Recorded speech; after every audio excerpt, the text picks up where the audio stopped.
irrespective of their tradition, whether they're Jewish, Christian, or Muslim, they're going to have a lot of shared terms and similarities. And so he was able to see very clearly what the creed of Imam Tahawi was. It's a summation of Muslim belief in 130 statements. And what he articulated is that Christians, it would be very useful for Christians to read this, because in a very short time they can get a beautiful and concise summation of what Muslims believe exactly. And so I thought that was very useful, how he articulated that. So for instance, you have the Nicene Creed in Christianity, the Athanasian Creed. You have these different early creeds of the Christians, the Didache, and they articulated early Christian belief. There was a lot of debates in Christianity. And in the Islamic tradition, you had early on you had quite a few splits. You had the Mu'tazilite, you had the Khawarij, you had the Mutakallimun, who were more dialecticians working in a Hellenistic tradition and using a lot of Hellenistic terms. And then you had people like Imam Tahawi that were really trying to articulate a creed that was rooted directly in the Quran and when necessary in the Sunnah. But because the Sunnah is divided into solitary transmissions, what are called ahad hadith, and then mutawatir, which are multiply transmitted hadiths. The creed generally was taken only from mutawatir, which are quite few, they're not that many. So it was very important for them not to really distinguish what was essential and what was incidental. And that's what Imam Tahawi tries to do. He really lays out what is essential. One of the major problems in Muslim discourse today is that Muslims get involved in a lot of these, what are called far'iyat, the branches, and they forget about the roots. And so they get caught up and they argue about these things that really there's no need to argue about them, because one, most of them are insoluble. We just don't have answers for them. And that's why the best position is Allahu A'lam. But the essentials, the Muslim religion, it's an incredibly unified religion. I mean, it's one of the stunning aspects of our religion. If you really look at these early articulations, what you find is that they agreed on their religion to an extraordinary degree. And for that reason, Muslims were reasonably well united. I mean, one of the beauties of our tradition, if you go from Indonesia to Morocco in the pre-modern classical formulations, what you're going to find is there were basically three creedal formulations that were being taught. The Maturidi, from Abu Mansur al-Maturidi, he's a 4th century, late 3rd, early 4th century scholar. Abu Hassan al-Ash'ari.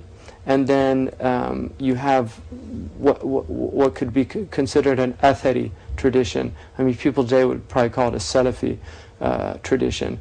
And these three, although they differed, I mean, they're actually very close. I mean, there are differences, but they're so close that those differences are rather negligible. And for that reason, they tend to respect each other. I mean, you have periods where they locked horns, particularly with certain, amongst the Hanabila, there were a certain group of Hanabila that tended to lock horns with the Ash'aris. Baghdad tended to be in Baghdad there were a lot of problems. Yeah, and you find that amongst in the early period. But you find that in fiqh also. Imam Tabari was attacked by the Hanbalis. His house was literally seized, and they threw rocks at him.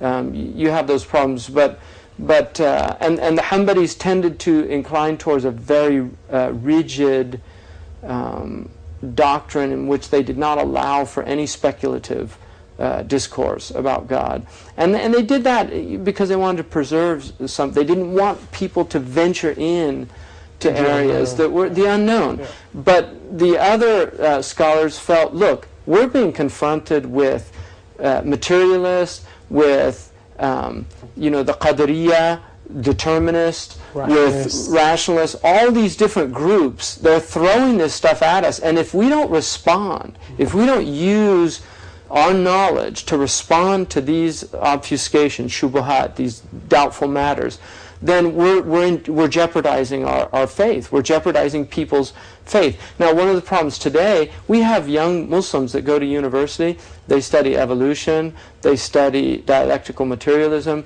they study postmodernism, and then you have people say, it's a bid'ah to teach them, aqeedah or something like that. They're being confronted with really difficult concepts, and then they've got teachers that are very clever. I mean, in Europe, atheism is quite widespread. There are a lot of people. You have people like Richard Dawkins, who write very sophisticated books, and they come with very strong arguments, and people read these and get confused. Somebody came up to me last night, I gave a talk, and somebody came up to me last night, and she just said, how do you logically prove the existence of God? Is it something you can prove? Well, for Muslims, the Quran says, Afillahi shak, is there any doubt about God? I mean, that's a rhetorical question from God. Is there any doubt about God? The Quran begins, Alif Lam Mim, ذَلِكَ الْكِتَابُ لَا رَيْبَ فِيهِ. This is the book, there's no doubt in it. Now, people can say, well, so you have a self-attesting book. I believe in God. Why? Because the Quran says for me to believe in God. Well, how do you know the Quran's true? Because God says it's true. Well, how do you know? Where does He say that? In the Quran. So you get into this circular reasoning, and people outside of the faith, they deem it ridiculous or absurd. Because of that, in the Islamic tradition, you had a natural theology develop. There was an attempt to root theology in something outside of revelation so that people could have a firm grasp of belief in a way that was not self-attesting, that it didn't have, the proof wasn't within the very thing that you were trying to prove. Mm-hmm. So that was one attempt. There were two other very interesting attempts. One was to prove the miraculous nature of the Quran, which is called i'jaz al-Quran. And that was done in several ways. One of them was the linguistic nature of the Quran. Al-Baqallani focused on that. Of late, you've had certain scientific aspects, i'jaz al-ilmi, i'jaz al-adadi, the numerical miracles of the Quran. The other was what was called Dalail al-Nubuwwah, and that's the one I find more interesting. Dalail al-Nubuwwah is to prove the inerrant nature of the Prophet, that the Prophet himself came with certain proofs. Once you establish those proofs, to deny the Prophet was basically just kufr. It was a type of rejection of a truth that was so evident. And some of those were done through his predictions. I mean, for instance, I was telling my brother the other day, there's a hadith that the end of time won't come until a man's shoe talks to him. Now, when I first read that hadith, it just sounded so far-fetched to me. It really sounded strange as a hadith. I mean, I admit that. When I read it, I was thinking, why would anybody have a shoe that talked? Although, I'm living in an age of miracles and wonders. Interesting times. Yeah, no, it is. It's the boy in the bubble and the baby with the baboon heart, right? It's very odd time. So you have, if you look at this hadith about the talking shoe, so I read that years ago, and well, lo and behold, a couple months ago, I'm reading the New York Times, and there's an article, these shoes are made for talking. And the article was about Nike produced a shoe now that tells you in a digital voice, you can ask it, how far have you walked? And it'll tell you in a digital voice, you have walked 2.5 miles.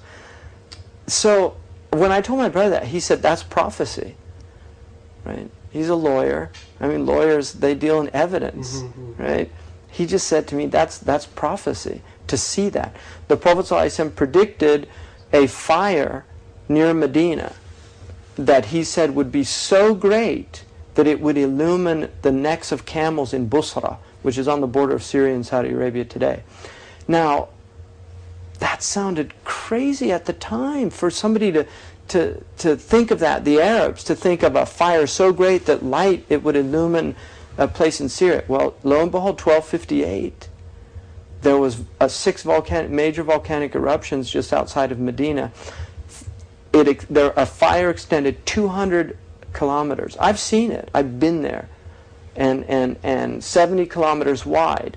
Now, I was there with a Welsh geologist who is not a Muslim, scientist, and we filmed him outside of the haram, and we have him on tape, and this lava flow went towards the city, and right before it got to Medina, it literally begins to go uphill. So against the force of gravity, it goes up towards Mount Uhud. And I asked him, why did it turn like that? Because you can see it on the satellite thing. He said, I have no scientific explanation for that. It's a PhD in geology.